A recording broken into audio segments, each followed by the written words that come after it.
At my age, you know I've been to a lot of doctors. Healthcare partners, they really care. They're concerned about your health. They're all the best. I am Roberta, and I am a healthcare partner. Visit hcpnv.com to hear my story. News 46 is brought to you by Comfort Hospice Care, where we give our patients and their loved ones peace of mind, knowing we provide the highest quality of care 24 hours a day, 7 days a week. For more information, call 751-0349. Tonight on News 46, a familiar face donates supplies to the firefighters. A lone protester rallies in front of Walmart, and pancake breakfast is held at the Senior Center. News 46 starts now. You're watching KPVM News 46 with Monique Mitchell. Local coverage from Deanna O'Donnell.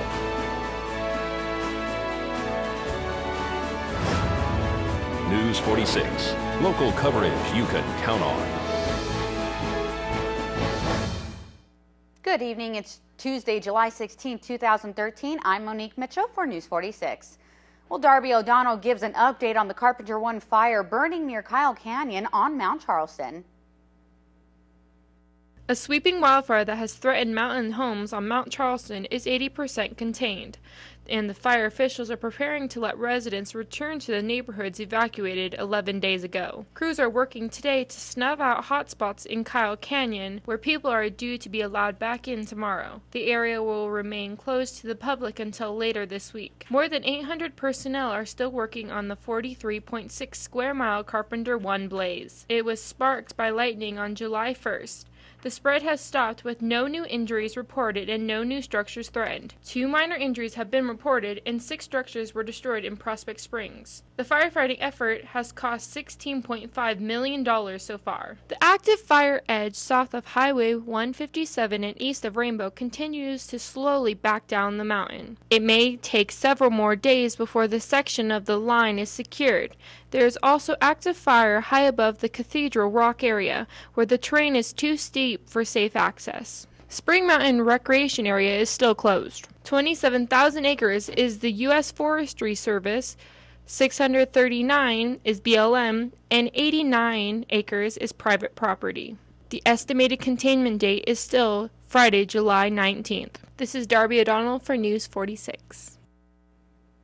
Jeffrey Rathjen, formerly of the Pahrump Nugget, now with the Lodge Tavern, donated on behalf of his company a few pallets of supplies for the firefighters working the Carpenter 1 fire. We are here at the Pahrump Valley Fire and Rescue, where firefighters accepted donations from Jeffrey Rathjen. You know, we wanted to do something for our firefighters for the Mount Charleston fire, and you know what? So I called Scott Lewis and said, Scott, how can we help out? And we had some help with 7-Up and Rockstar, and got some water and some Rockstar out here for the Pahrump firefighters. We got a little over 100 cases of water and about 50 cases of flavored Rockstar. You know, just a buffet of beverages in a sense. You know, we just want to be able to try to help these guys out. I know for 6.5 years being out here in Pahrump, you know what, they always are right on top of everything, and we're going to try to go ahead and do some stuff in Vegas, and they were thankfully so inundated with product that, you know what, we went on ahead and called Scott Lewis up and said, hey, how can we help out? This is what we brought out.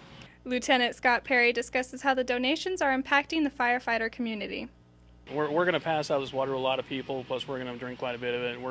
Anybody's coming by, we're grabbing what we have and handing it out, so we're trying to keep everybody. It's hot, it's humid, it's terrible right now. So he also explains how the Carpenter 1 fire process is progressing. So far it looks like it's going pretty good now. They're getting it knocked down, got a lot of containment on it. There's still some sporadic spots that we've heard of and seen. I haven't been on the mountain since a couple days ago now. So, but it looks like they're getting a pretty good hold of it. And so we're trying to find as much air conditioning as we can, try not to wear our turnouts as often as we have to. If we get any fires, we bring out the big trucks with the AC to try to do rehab time and drink as much water as we can. Jeffrey Rathjen speaks about the Lodge Tavern business that donated to the Pahrump Valley Fire and Rescue. Well, we have 11 taverns in Las Vegas. We just opened up a new one on Durango and Russell, but we just wanted to give back to the community. And the best way we could do was to try to figure out a way to get something to the firefighters. And through collaboration with 7-Up and Rockstar and the Lodge Tavern Group, you know what, got the truck, come on out, bring some stuff out. You know, we're just local tavern group trying to help out. Come on out, 11 taverns in Las Vegas. or my number's the same. Give me a call. I'm Jennifer Moots here at the Pahrump Valley Fire and Rescue Station 1 for News 46. The Board of County Commissioners met today at their chamber in the Calvada I. One of the items up for discussion was to adopt, amend, or reject a Nye County bill which may impose a 1/2 of 1% sales and use tax to support public safety services within Nye County. This item has been tabled until next month's meeting pending further information. And a local felt compelled to show his support on Highway 160 today for the Martin family in Florida after murder defendant George Zimmerman was found not guilty of the shooting death of the 17-year-old Trayvon Martin. I'm here to represent the family of Trayvon Martin. Unfortunately, the gentleman is dead for no other reason than buying Skittles and iced tea. I felt like he was profiled. Even though they said that profile couldn't be used in a racial way, it was used by the defendants in their closing arguments. And of course, Trayvon was profiled. Anybody that is of color especially knows what profiling means. And it's just terribly injustice. I feel from the beginning that this trial was set up for him to lose, for the prosecutors to lose. I thought they did as good a job as they could do for the type of material they had to work with, because unfortunately the bar was set so high for the prosecutors that they had to prove without a shadow of a doubt that it was done out of malice and the fact that he was imminent threat of his life. And I just don't believe that for a moment. I think most mothers of any color would say we got to give this child the benefit of a doubt, because do anything to keep from killing my child, no matter what you have to do. He was older, more mature. He was starting to be a policeman. He knew the laws on stand your ground, and yet he chose to make inflammatory statements and go out and stalk this child. Trayvon could have been your child. Trayvon could have been your child. Are you a parent? Yes, I am. How many kids? I have 2 children. I have 2 daughters. What are you hearing from your family, the public out here, about you coming out here and speaking your mind? They're supporting me. What you have is you have people that support you, and you have other people that scream profanities at you. So I don't let that bother me. What would you like to see in the future? Well, I would honestly like people to be able to put themselves in other people's shoes. And of course, and I can't emphasize this enough, I have a major problem with the 5 out of the 6 jurors being white. And they kept emphasizing that they're white women. Yes, that's good. It's better than having white males that are older. I would agree with that. And I'm not trying to cast aspersions on white men, but at the same time, I know the history of our country, and that with women that have children, they would probably be more empathetic, but they see things through a different lens, a cultural lens. There's a different a cosmos in which they see things through. And that's not always true, but in a lot of cases it is true. And I guarantee you, if it would have been a 28-year-old black man killing a 17-year-old kid, the public outcry would have been much greater than it is now. And I just couldn't imagine them to have all black people on the jury. I just don't think that would be possible. I don't think they would ever do anything like that. Well, folks, keep it here because we're going to have more local news for you after this break.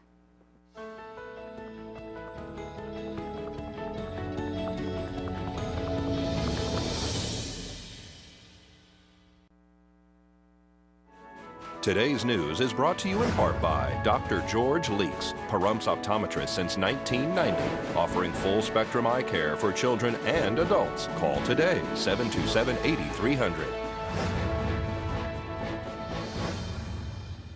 Welcome back to News 46. Officials at Barrick Gold Corporation are trying to figure out the source of fumes or gas that sickened more than a dozen contract workers at their Gold Strike mine in northern Nevada.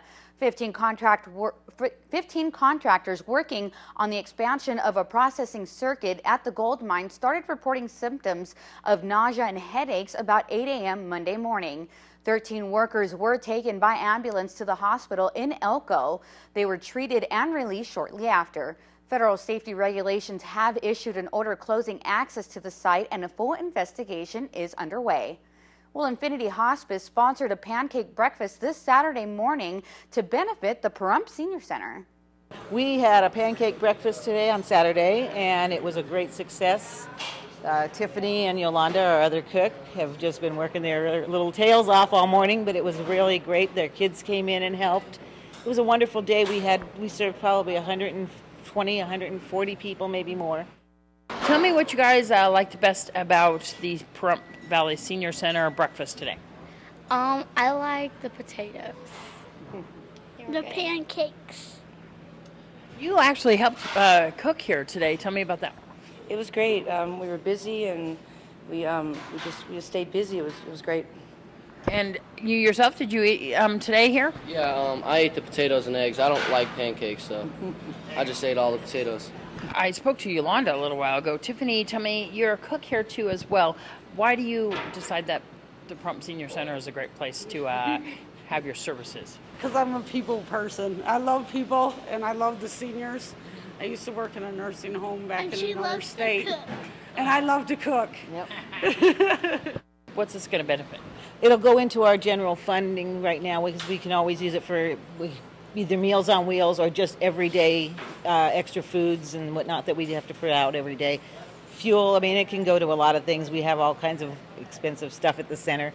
We just had to replace an air conditioning unit at the center as well, and that was quite lengthy, quite an expense. So it'll help towards that as well. You guys just had a fundraiser for the Meals on Wheels program, but people can donate all the time to the Pahrump Senior Center. All year long, yes, and the Meals on Wheels program is one of our biggest programs. We do serve lunch every day in the center too, and that is, gets to be a bit of a people too. We do 100, 120 a day. They can call us here at the center. It's 727-5008. Come on down here if they want to make a cash donation, any kind of donation. Did Infinity Hospice Care have something to do with today too as well? And what part did they take in this? They actually sponsored the whole thing. They actually paid for the product that we use today in the center for the meal, so that everything that we collected at the door for our meals was all profit for the center. And this is the second one that Infinity has done for us. They did a spaghetti dinner a few months back, and we've had a lot of really outpouring from a lot of the hospice companies and a lot of the community in the last few months to help with this program, because it has, especially the Meals on Wheels program, has grown so much, and there are so many of our seniors that are in need of this. And it's a program that it feeds these people, and they can't get out of their homes. They can't get into the center like a lot of the folks that we have every day. So they don't get the opportunity to come in here and socialize and be with other people, and it's really important. Sometimes some of these people, this is their only meal a day. If a business would like to come in and sponsor, they can sponsor a lunch, they can sponsor a breakfast, they can sponsor a fundraiser like this. Any business can do that, or even an individual. Absolutely, they sure can. All they have to do is give us a call and tell us they're interested, and we'd be more than happy to help with everything we can. So, Dorothy, you get the last word. Tell everybody what you want to say out there about the Pahrump Senior Center and your pancake breakfast. Was it good? The pancake breakfast was good. Your mom's an awesome cook. Mom was the best cook.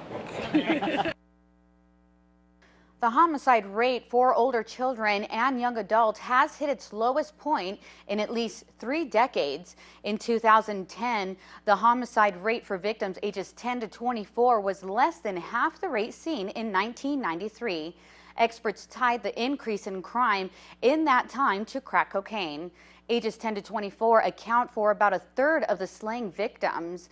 The highest homicide rate are consistently seen in people in their late teens and 20s. About 4,800 youths ages 10 to 24 were killed in 2000.